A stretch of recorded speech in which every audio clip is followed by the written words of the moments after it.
we're having this conversation because for many women, it seems like a normal thing. Oh, let me just have children and then you get into menopause. In fact, you see some women on social media because of the pain or cramps they get from menstruation. They pray for menopause, and they're like, I can't wait to get into menopause. Like it's one stage of your life you get to, and all the hormonal challenges you have as a woman just stops, and you begin to enjoy your life from there on. So I'm glad we're having this conversation, and we're even getting to know that it really is a big deal when you get to that stage of your life. Ish on Lagos Talks 91.3, and this is the conversation we've been waiting for. Hi, Yep. Oiza, welcome Hi, back. Olalua, welcome back, Lagos. It's the dish. Half welcome back to Jane. Half. How welcome back to Jane and Choma. Why is it half? Choma and Jane should share one welcome back. Why? Are they sharing the mic? Oh yeah, You got it now. Don't worry, you have your time. You have your own opportunity to score your points. Jane, what's going on? She's thinking about the half welcome back. Oh no. I saw her looking towards Ife. That That's all I was saying. All right, Lagos. This is the conversation we've been talking about. It is going to be about menopause. So, in case you have women like 40 and above in your life and you don't quite understand them, like why are they acting like this? What's really going on in their bodies? This is the conversation for you. Now, our certified menopause well-being practitioner, also known as SisterKeeper, is Anu Benson. She is in the studio with us. Mrs. Anu Benson is a passionate certified menopause coach and advocate from Lagos, Nigeria. She's married and a mother of two.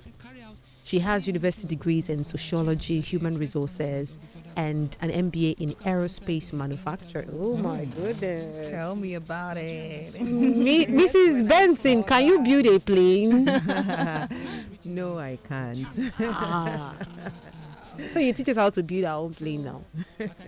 But you're welcome. Another program, another day, right? Okay, yes. So she is 53 years old. She has transformed her challenging perimenopause journey, which was marked by over 60 symptoms, into a mission to empower other women. So after experiencing firsthand the struggles of menopause, she became a certified menopause coach, dedicating her life to mentoring and supporting women navigating this significant life transition and helping them get their lives back. And she has been interviewed by the Washington Post and others on the subject of menopause. And that's why she's so passionate about menopause awareness and helping women find solutions. So you're welcome to the dish. Welcome, ma'am. Hi, thanks for having me. You are welcome. This is my favorite topic, so yes. And we look forward to having a conversation and digging deep into all that there is to know. Got it. Digging deep. Got it. We hear it, but some people just know that. I mean, at some point, as a woman, you just feel like you have gotten to the bottom of your reproductive, life, and just feel like you've reached menopause. You can't give birth again. That's what some people just know to be menopause. Oh, you've reached menopause. You can't give birth again. But what really is menopause? Okay, let me start by saying that baby girls are born with about 1 million to 2 million eggs. By the time we get to puberty, we have about 300,000 or 400,000 eggs yet. And those eggs continue to deplete. By the time we get to 37, we have about 25,000 eggs left. And at some point, when the eggs fall below about 1,000, we go into something called perimenopause, which means around the time of menopause. Now, what that means at that time is that because we weren't meant to be able to, reproduce or have children for the rest of our lives, at some point it just had to stop. So the idea is that when it gets to that time, it's almost as if your ovaries are tired, right? And your ovaries produce different kinds of hormones. We have progesterone, we have estrogen, and we have what we call FSH, which is the follicle stimulating hormone. So your ovaries are tired at some point. It could happen in your late 30s, as early as that. And so your ovaries begin to produce your hormones at a very erratic rate. Maybe let's say they are supplied a particular let's say 50, maybe the production level was 50. Okay, it changes. It could be 20 today, it could be 100 tomorrow. I'm just using numbers loosely. It does all of that, and as it's doing all of that, and that can go on for anything from about a year to 10 years. That is when all the craziness happens.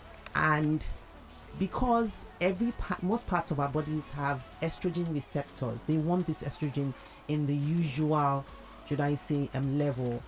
So everything goes crazy, and this affects our mind, our brain, our bodies, and our emotions. So that is what happens around that time. It's that, too high one day, too low the next day, and that goes on for quite a while before it now, should I say, slows down, and then we now have a kind of like low supply of or low production of estrogen around the time of menopause itself.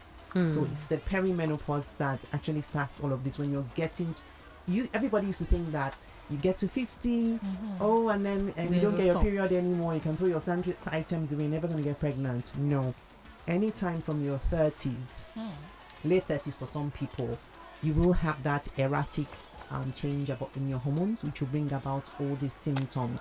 It's different for people. About a third, and research has it that 1/3 of women would have mild symptoms, another 1/3 will have moderate symptoms, and another 1/3 would have severe symptoms. I had extremely severe symptoms.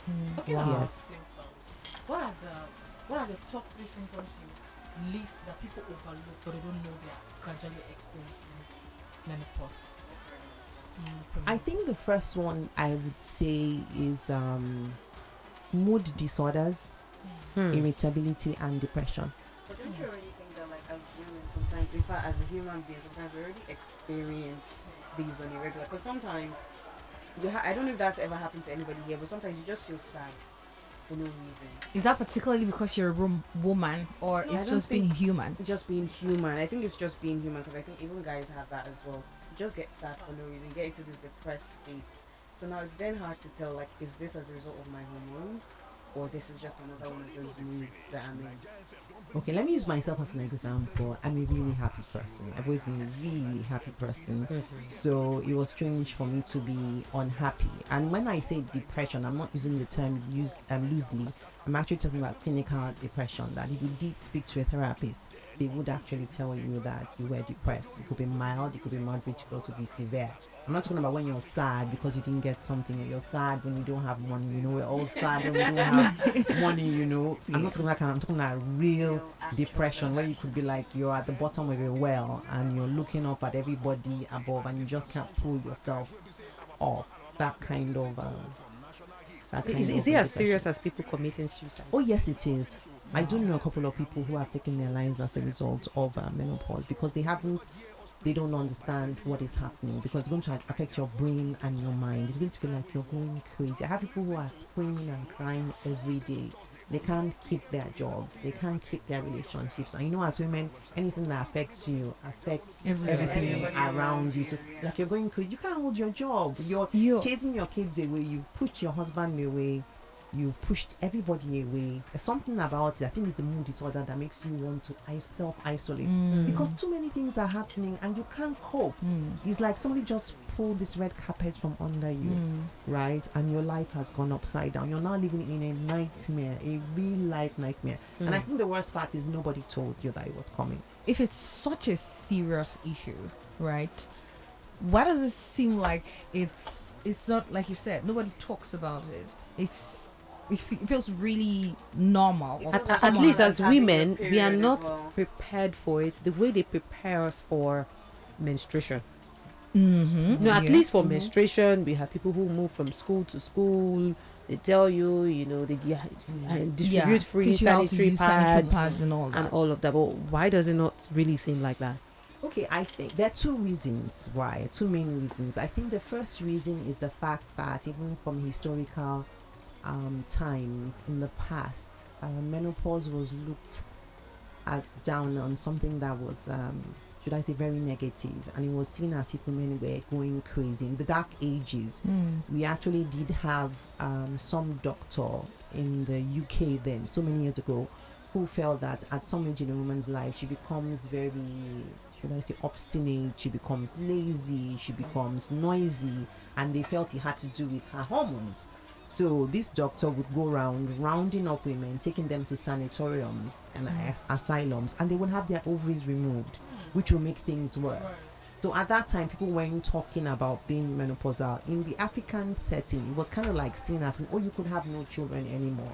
And some cultures will say that you've become a man, and you don't want everybody to know that. And that's probably about the time that your husband will be thinking of taking another wife, right? So you want to be keeping quiet. Then you also have, sometimes women don't support themselves. We have this, oh, is that it? It was in my time, it wasn't a big deal. This is small. You have to be strong. You have to bear it, that kind of thing. So that's one of the reasons. The second reason is partly because it's not taught in the medical school curriculum. No, it's not. It's not part of it. So they don't know much about hormones, about menopause or anything. I think they do in curriculum. They probably do maybe about 8 hours. About women's hormones, but it's not about menopause in itself. So I think those are two main reasons. And I think also maybe social media has helped, because now we're hearing from everybody, understanding that this is happening to you. You can easily join the dots.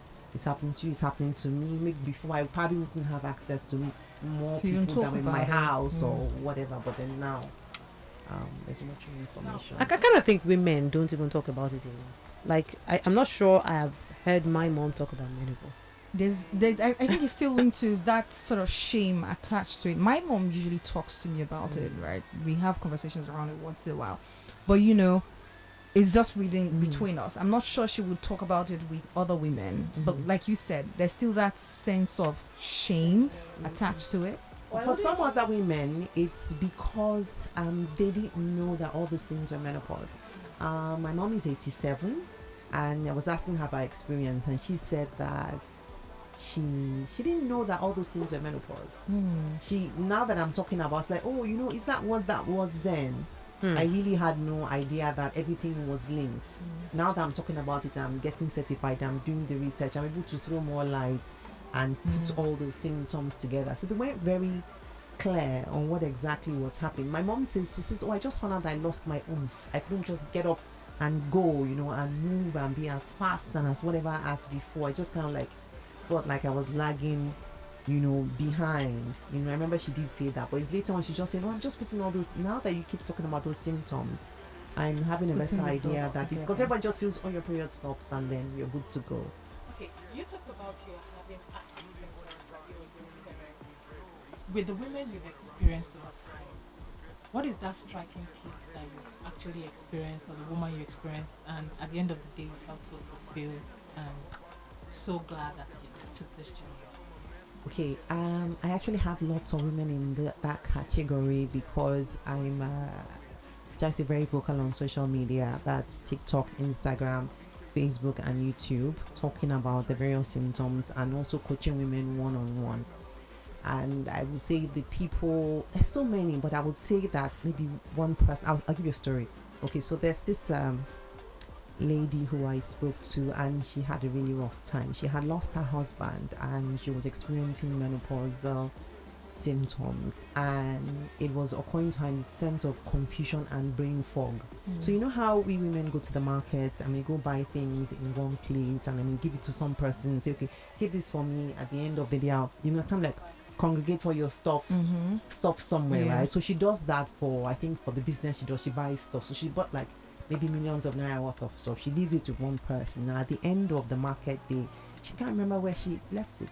So she goes around the entire market. Once the market closed, she can't find where she left it, and her business is gone, is ruined, is down the drain. So I've been happy to permanent help. memory You can't find the failure. things. You just can't. It's really quite Can't bad. seem to remember. Yes. You can't remember anything. You won't believe it. You do Your something brain and was sharp you as just- a tack. Because it could have been anything. Like, she could have Yes. literally gone somewhere Yes. and she would totally forget Yes. that she was ever there. Yeah, sometimes you even forget the way home. You know, Wow. it is. Yes, It's you'll be driving interesting. and you can't find your way home. You'll be driving around the streets, and then you suddenly find that this street doesn't look like that street, only to find that And you you're get not in that confused. street at all. There's a load of confusion. Oh my goodness. So helping this person and having the person say, okay, you give me like my life back, and thank you so much, God bless you. I think that does it for me. But I have several other women who have come across and who have been able to help and most importantly explain this is exactly what is happening to you, and maybe in your own particular circumstance these are the kind of things that you can do to help you get first of all help you ease the symptoms, because it takes time, and then for you to get your life back. Okay, when it comes to things we eat as women, because our body is very sensitive and it gets to accommodate a lot. What are you going to say about things women should start eating, what they should start prioritizing, what they should stop consuming at a particular age that would also help them, even especially when it comes to their mental? Nutrition is really important. Everything we eat matters, and one thing that we shouldn't be eating is processed foods like junk, the pizza, the burgers, the fries, anything fried, anything in that category, even the chocolate, the cake, all of that is anything with flour, Women's dough. favorites. Yes, everybody's Can favorite. it not Small be chops, argued? everybody's favorite. Can it not be argued that We pizza need is to not reduce processed? all those things, and we need to. Pizza is not processed I'm food. giving you the bombastic I side eye saw right it. I now, didn't because we listen. all know that pizza But it is was processed. Oh, Did you say come on. small chops? Because that one, I I think mean, we have- everybody's favorite Yes, cakes, but the chocolate. but the important thing is that we need to eat a very healthy diet, styled after like the Mediterranean style of diet. I know we're in Lagos, Nigeria, but then what we need to do is put the emphasis on lean protein. Whatever lean protein you want, could be meat, could be chicken, could be fish, whatever, Give and us, then like, Nigerian vegetables. foods. Okay, meat, chicken, What about our fish, soups? eggs. All vegetable soups are fine, really, to a large extent. Then you also need to have should I say healthy carbs like sweet potatoes, and beans. Things like that. Oats also are really good. Then you need to eat as many fruits, nuts, seeds, and vegetables as possible. You do Now, you basically, but I- just try to get that. I'm wondering mix. if it really would help, because you, from all that you've told us, had a healthy lifestyle. You were going to the gym, and yet it hit you. I mean, Yes. the symptoms were severe. Yeah. So it does feel like it's left to chances. Just, let it come and see how your body reacts to it. I think in my own case, I think it was down to stress. I think as a person, I take on a lot. I'm very strong, I'm very active. So I take on a lot. Basically busy, I'm up at 4 o'clock at the time, up at 4 o'clock in the morning. Apparently I'm not going to bed till like maybe 11. I'm busy every moment of the day. So I think that's partly what hits me most, because all the other things I was doing, apparently it's not just one thing. It's your nutrition, it's exercise, it's your stress levels. You need to keep your stress levels down. But then there's also probably the chance of which 1/3 will I fall under. Will I be in Mild. the mild, moderate, or severe? So- So the thing is that the more you hanging on to my, should I say, my lifestyle, my healthy lifestyle, helped me to overcome that, because some people don't come back. So I want us to be very sure. Yeah, are we talking about managing perimenopause, menopause, or we are talking about preventing? Is it preventable? Is it that, if I ensure that I am not stressed, I am eating vegetables, is there a way out of those perimenopause symptoms, really? Or the things you're talking about now is just that once the Just to menopause help thing you. hits you, you now begin to do some of these things to just manage the symptoms and just tone it down a bit and all of that. Okay, what I would say is that in terms of, there's really no prevention, because once you're a woman and you get close to the end of your You're at reproductive years, you will go into perimenopause, right, before you get to menopause. Living a very healthy lifestyle will help. You're hoping that if I'm doing all these things, maybe when it hits, it won't hit so bad. But most importantly, the thing is that I know when it begins to hit, I know that this is it. right? This That's is the it. most important. That's You need to the be able most to important. identify it. Identify that this is it. Don't go crazy. Don't get scared. Don't get confused. This is that thing that they've been talking about. It's come and it's here. So how are we now going to manage? We're going to calm down, right? We're going to see how we can sort out things in our lives, like reprioritizing yourself, reducing your stress levels. Sometimes some people have to take time off work. You have to have some kind of flexi time, the way you work, the way you think. You need to talk to people around you to give you space. You need that social circle who will, support you, and you may need a menopause coach to talk you through and explain to you because now the danger here is, even if you've been eating right, when perimenopause hits and you begin to get bloated and you gain weight, you will immediately think that what you're eating is wrong. Because I did that. I was eating all the best things, but then my stomach was going crazy. I was bloated. I was having so many things going on with my stomach. I would eat now and be in the bathroom a few minutes. So I sort of like changed my diet. I now went to start eating things like bread and rice, which I don't know. I'm thinking that, that would hold my stomach. It didn't work. And then the weight gain now, I wasn't eating much, but I was moving away from the straight and narrow. And at the end of the day, I ended up somewhere where I shouldn't be. It took a while before I got that, okay, this is what it was. And I began to retrace my steps. So it may hit you mildly. It may hit you moderately. It may hit you severely. But don't go looking for solutions. Don't go do anything different from what you should do. Know that it's coming. This is what I can do. This is where I can get help. This is where I can find people who can talk to me. So that also would help. I'm glad we're having this conversation, because for many women, it seems like a normal thing. Oh, let me just have children, and then you get into menopause. In fact, you see some women on social media, because of the pain or cramps they get from menstruation, they pray for menopause, and they're like, I can't wait to get into menopause. Like, it's one stage of your life you get to, and all the hormonal challenges you have as a woman just stops, and you begin to enjoy your life from there on. So I'm glad we're having this conversation, and we're even getting to know that it really is a big deal when you get to that stage of your life.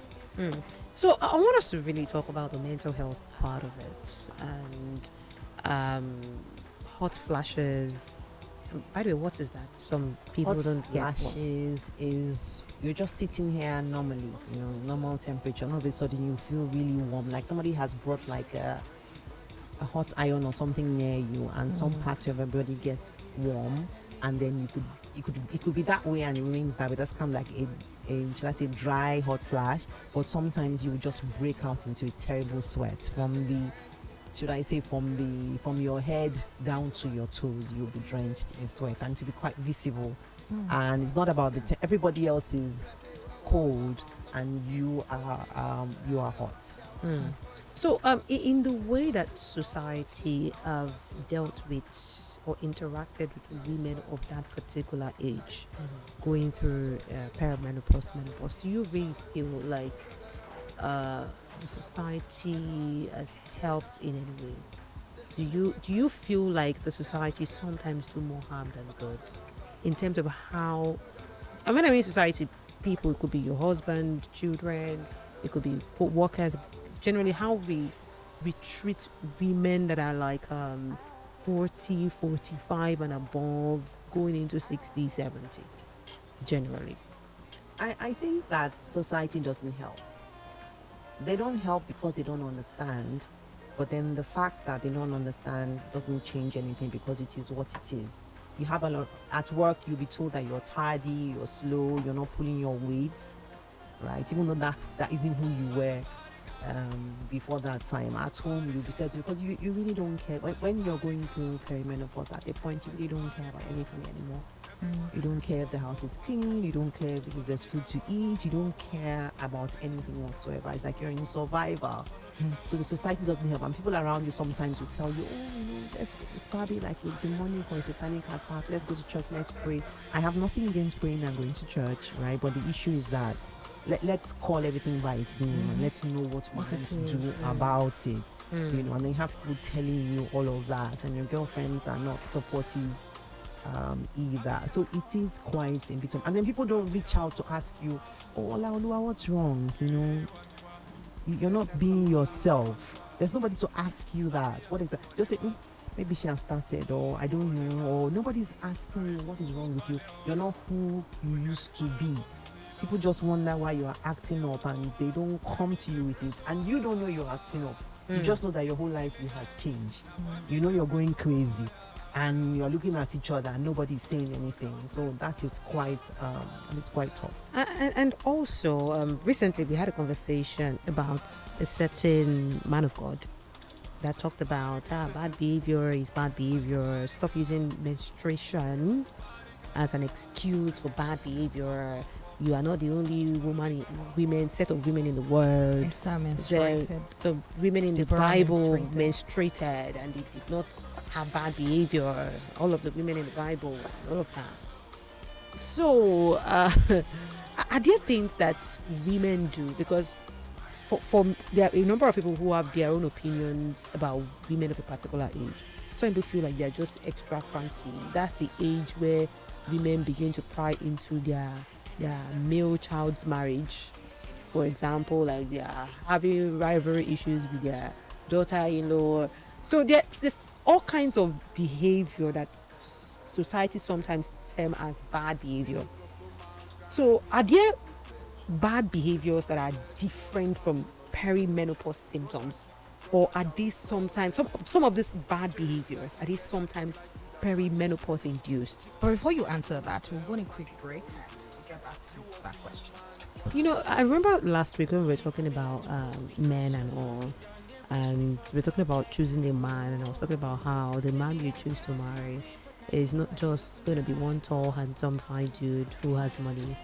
That's going to be the man for you on your good days, the man for you on your bad days, the man for you if you have health issues, the man for you, you know, if God forbid bad thing, anything happens to you. That's going to be the man for you during your menopause period, when you are no longer, when you look differently from what you look right now. That's going to be the man to do life with you all through. And I mean, this just reminds me of that particular conversation. I mean, An interesting question. Have you maybe in your coaching of women met a woman in menopause that gets pregnant? Are there chances or slim chances or possibility of getting pregnant even while in menopause? Okay, when you're in perimenopause, of course, you're still having your menstrual cycle, but it's becoming irregular. At that time, yes, you can get pregnant. The chances are very slim. This thing we call the biological clock, and the fact that it is ticking, it is real. And it's ticking down to day one of menopause. So it is possible, but I've never met anyone who has, actually gotten pregnant. But it is real, and it can happen. now speaking of irregular menstruation, like what does it look like? Like, is it that you have it 1 month, you don't have it the other month? Okay. Or you have it like one day, you don't see it the next day? Okay. For some women, the regular menstrual cycle could come even towards the end of the perimenopause. That's another reason why people don't know that what is happening to them. Your period is still coming like 28 days, clockwork for a very long time, for many years to come. And then at some point, when it goes crazy, sometimes your cycle will be 17 days, then it will be 42 days, then it will be 12 days. Then these are my own figures. Then it can be 58 days. Then it will be 90 days. Then it will go back to 23 days. Then it will be 120 days. Yes. And then the distance between it begins Gets to longer and longer and longer. longer, until when you haven't had a menstrual cycle in a year. That's when we can say that you have reached menopause. Oh, I have a personal question coming in, if you don't mind. So, what would you say is the worst thing menopause or perimenopause has made you do? Like, I'm thinking that hard. now you know it's menopause or perimenopause, but That made you do that. it's quite crazy. You wouldn't even do. I think I would say You didn't want to do it. maybe anger. At sometimes I would just get angry. I would just get upset about something, and I would just let it rip. And that's not normally me. And I could go and I could talk, I could say things. There's this kind of anger that is pushing you like a monster. It's pushing you to say more and say more and say more. So maybe I have done that on a number of occasions. I don't particularly have one day that I would say This is one thing that I did when I was menopause, and I wish I didn't do. But on the converse, I would say menopause has opened my eyes to what the world really is and what people really and who people really are, and it's helped me define my boundaries. I get to decide who I want to talk to, who do I want to be with. Some friends gotta go, some people gotta go, and I'm happy and proud to do it. Just So- to Sounds them like to the curb. menopause was a really big part to some of the relationships, like finding Friendship, yes. For friendship, Did you yes. cut people off? Oh yes, I did. Oh, I cut off a few people. I had to. The relationship wasn't working for me. I'm that kind of friend who's like a loyal friend. I'm there for you 24/7. And now it's my turn, and I'm perimenopausal, and I'm kind of like to myself.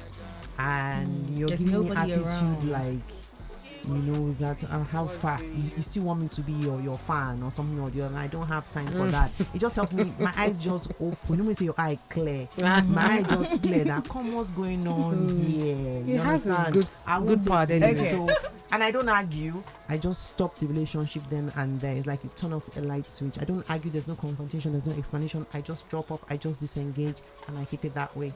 Does it affect your pleasure? Does the perimenopause or menopausal period, does it affect pleasure? like the libido. Yes, it Yes. does. Yes, it does, because during perimenopause and menopause, for a lot of women, your libido will evaporate. So no Evaporate in action. the real sense of the word. Yes, like you're like a nun in a convent. And how does your spouse Yes, take you're that? not interested. It's quite difficult, but the thing is, you need to sit down and explain that this is what I'm going through. It's not that I don't love you anymore, right? There's just this thing. So it's not like business as usual. What your spouse or your partner can do is to, should I say, up the ante on the romance. Yes, that does help. Giving you time, caring for you, making you know that I'm here for you, and that's okay. I understand, but it's not business as usual. Be patient. Be with you. patient. And I was it will happen, but it's not like it's not like it used before. to Because be. like when I say evaporating, evaporating means not a trace. So it can go from like 100 to 10. 0 Oh, or to okay. -5.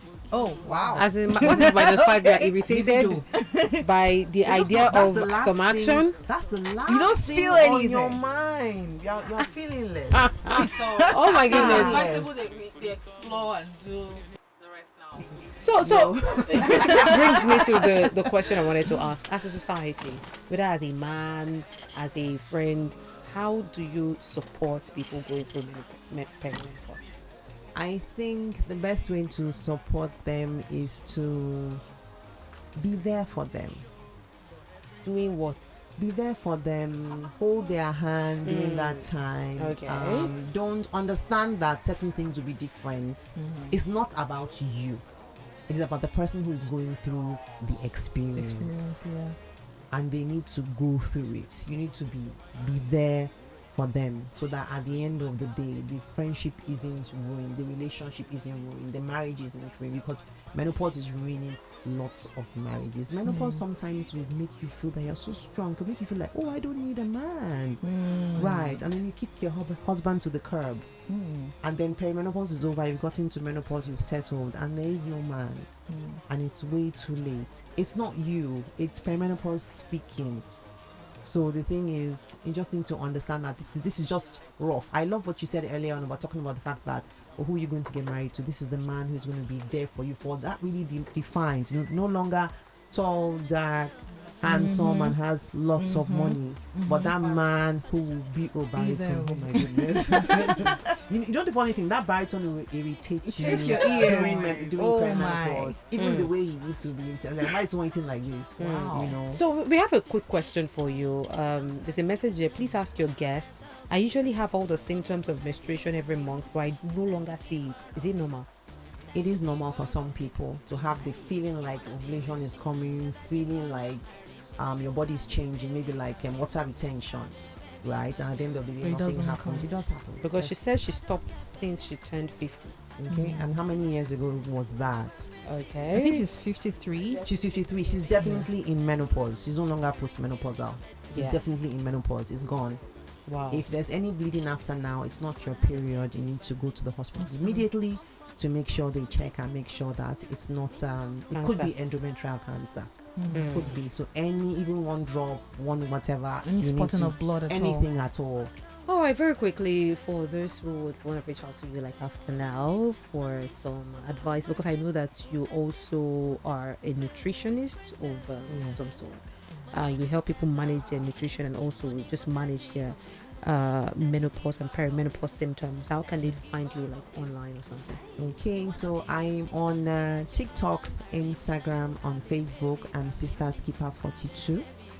On YouTube, I am SisterKeeper, add menopause at the back of that, and my email is sisterskeeper42@gmail.com.